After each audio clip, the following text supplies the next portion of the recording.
எத்தனையோ பேர் முறை வந்து கருப்பசாமி அருள்வாக்கு கேட்டுள்ளார்கள்.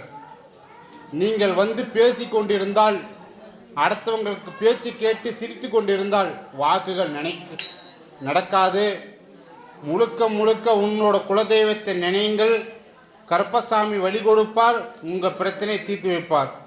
கருப்பசாமியே சரணம். அதேபோல் இன்று 7 மணிக்கு சக்தி வேள்வி பூஜை, கருப்பசாமியின் சக்தி வேள்வி பூஜைகளும்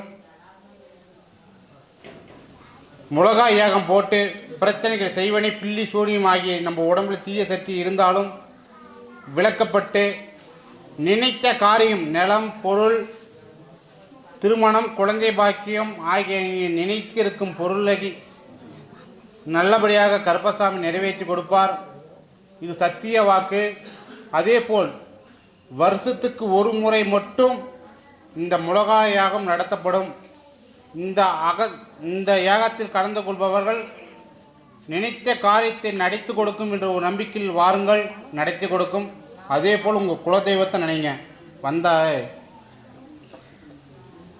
கூட்டமாக வந்திருக்கீங்கன்னா ஃபஸ்ட் நல்லா தெரிஞ்சுங்க. கூட்டமாக வந்திருக்கீங்க. கூட்டம் இருக்கிற இடத்துல தான் தெய்வம் இருக்கும்.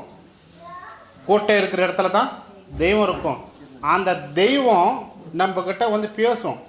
எல்லாத்தையும் கூப்பிடுதுன்னா அந்த தெய்வம், உங்கள் தெய்வம் இந்த இடத்துக்கு வந்து போகிறதுனா உன் பிரச்சனை தீர்த்து கொடுக்கும். அதனால் வந்து முழுக்க உட்காருங்க. வேணா ஒரு எலுமிச்சம்பழம் வெத்தலை பாக்கு எடுத்து வச்சு கொள்ளங்கையில் வச்சுன்னு கொஞ்ச நாள் வேண்டிக்கங்க. தவத்தில் இருங்க. தவத்தில் இருந்தால் உங்கள் தெய்வம் என்கிட்ட பேசும். இல்லைன்னா இன்று போய் நாளை வா என்றோம் கருப்பசாமி. அவ்வளோதான். கருப்பசாமி சரணம்.